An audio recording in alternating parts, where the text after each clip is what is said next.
Hello, and welcome to the Love Your Work Life podcast. I'm your host, Elissa Shuck.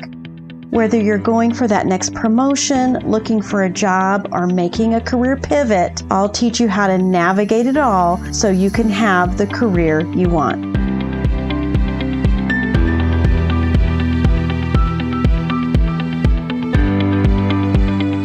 Welcome to the Love Your Work Life podcast, episode 40. If the last couple of years have taught us anything, it is that there are going to be a lot of ups and downs in your career. And some of us even remember the economic downturn in 2008, 9, 10, and even into 11 for some industries.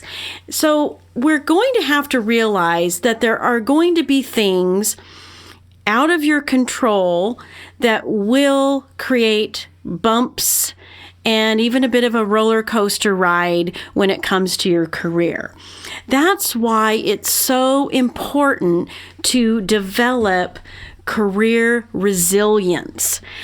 This is such an important thing because I want you to feel so good about your career and job search skills that you know that you can weather anything that gets thrown at you. That is called career resilience. Now, I've had to navigate those things myself. There were times when I chose to leave a job, and there were times when it was chosen for me. I worked for companies that I really thought I was going to be there for the rest of my career.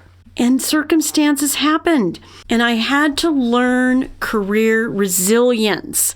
I had to learn how to see the possibilities and not look at anything as if it was going to derail me, but look at everything that happened to me as an opportunity. It may have felt like rejection. It may have felt like, why didn't they see me as valuable enough to keep? Those are all real feelings that we're all going to experience throughout our career. But when you learn how to process those feelings and when you learn the steps that I'm going to teach you today, you will create career resilience. You will create a reservoir, so to speak, of things you can do, actions you can take, ways to think and behave that will help you navigate all of the craziness that happens in a career. Number 1, develop a deep self-awareness of the value of your skills and experience. Whenever any of those surprises came along in my career, once I processed the disappointment of it, I immediately went to myself.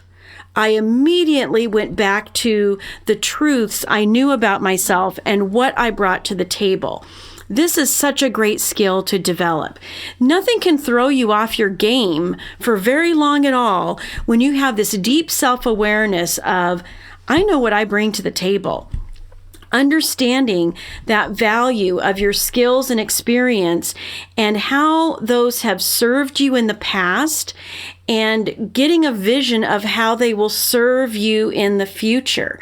Sometimes you can even look at those unexpected changes as your opportunity to drop the stuff that you didn't like so much and focus on the stuff that you loved about your role. And that gives you this new little path to follow, this fork in the road, if you will. So have that deep self-awareness of the value of your skills and experience. That's the practical stuff. What have you done throughout that will serve you in the future? Number 2, have a deep self-awareness of your natural behavioral strengths and transferable skills. That could have been number 1. But let's be practical. Sometimes it's just so easy to focus on the hard skills because that is the stuff you do. That's the stuff listed in your job description. The softer skills, the behavioral strengths, the transferable skills.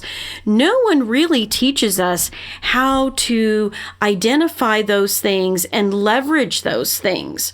In the show notes, one of the things I'll include is a transferable skills discovery worksheet. This is going to be so helpful. But the reason I want you to understand and have this awareness around your natural workplace behavioral strengths and transferable skills is because these underpin your success. If you take a close look and you think about the relationships at work, even the tasks, duties, and responsibilities at work that you do well, any place that you've had a high performance, those are high performance areas because you have some kind of a natural wiring in your brain. It's something about what makes you tick that makes you really good at those kinds of things. It's so funny because I talk to clients of mine who are in the finance area.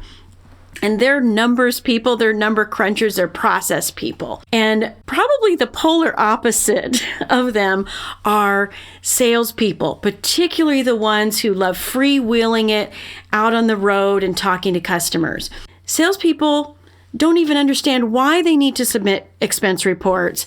And the finance people are pulling their hair out because they can't get the sales reps to send in an expense report. Those are strength traits that make those folks great at what they do on the finance side and great at what they do on the sales side.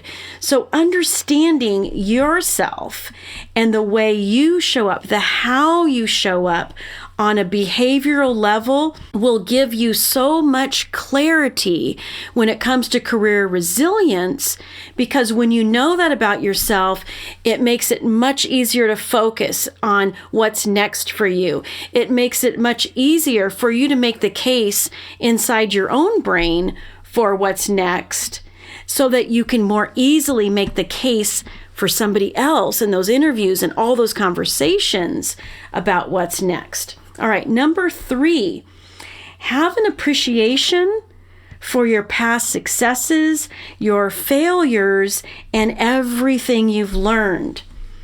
But break free from anything that feels limiting about your past. When you're able to do this, you're much more able to see the accumulated value of all of your experiences, of all your strengths, all your skills. Look at those successes as evidence that you can do it again. Look at failure as a message. What was it telling you? What did you learn from it? Look at everything you've learned as possibility for learning new things again.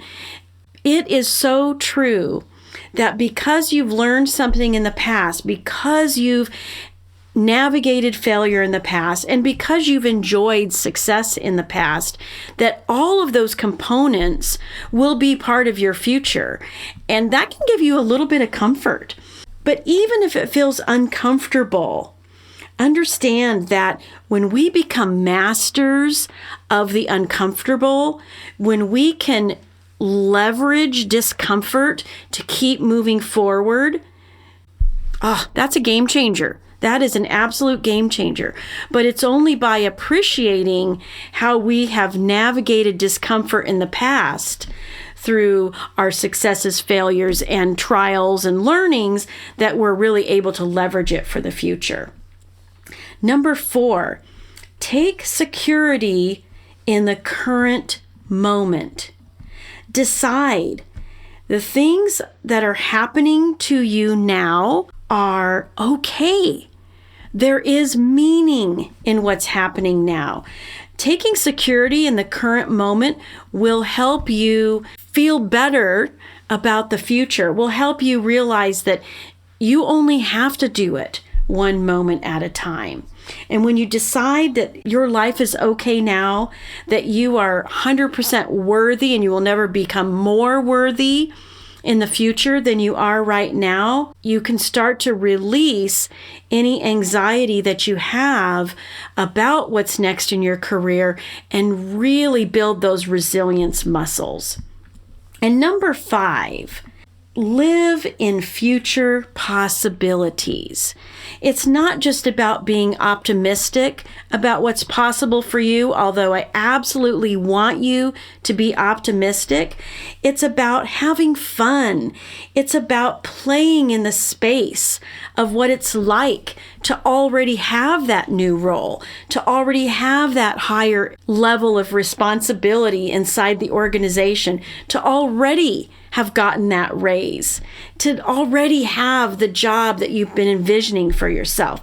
When you believe in advance and you start to embody that space, that's another game changer.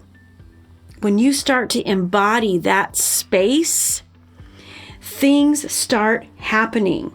A clear and sustained thought about your future, about you being able to navigate anything that comes your way, is how you make the impossible possible and how you create career resilience. Please, if you haven't already, go to the show notes. You will find a link there where you can get access to my brand new career workbook that is going to help you position yourself for what's next for you this year, for what's next for you in years to come.